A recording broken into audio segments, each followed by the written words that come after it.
अस्सलामुअलैकुम viewers, welcome to my channel, welcome to another video. तो आज की वीडियो में हम बात करने वाले हैं कि गुर्दे और दिल के मरीज़ों को एलोवेरा क्यों इस्तेमाल नहीं करना चाहिए। हम जानते हैं कि एलोवेरा जल्द की देखभाल और बालों की देखभाल के लिए अच्छा है। एलोवेरा एक अच्छी आयुर्वेदिक दवा है, लेकिन कुछ लोगों के लिए फ़ायदे से ज़्यादा नुकसान पहुंचाता है। कई बार इसका बहुत ज़्यादा इस्तेमाल कई मसाइल का बाइस बन सकता है।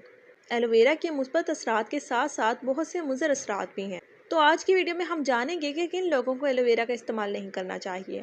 बच्चों को एलोवेरा का इस्तेमाल नहीं करना चाहिए। एलोवेरा 12 साल से कम उम्र के बच्चों को नहीं देना चाहिए। इसके अलावा अगर आपको गैस का मसला है तो एलोवेरा के इस्तेमाल से गुरेज करें, क्योंकि ये गैस का मसला बढ़ा सकता है। इसके अलावा दिल के मरीज़ों को एलोवेरा से दूर रहना चाहिए, क्योंकि इसके संगीन मुज़र सेहत असरात हो सकते हैं। दिल के मसाइल में मुब्तला मरीज़ों को हमेशा डॉक्टर के मशवरे के बाद ही एलोवेरा का इस्तेमाल करना चाहिए। बाज़ औक़ात इसका ज़्यादा इस्तेमाल दिल की धड़कन की बेकायदगी का मसला पैदा कर सकता है।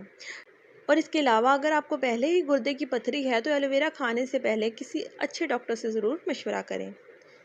इसका इस्तेमाल गुर्दों के लिए नुकसानदेह साबित हो सकता है। तो इस वीडियो को यहीं एंड करते हैं। इंशाल्लाह नेक्स्ट वीडियो में बात होगी एक नए टॉपिक के साथ। खुश रहें, आबाद रहें।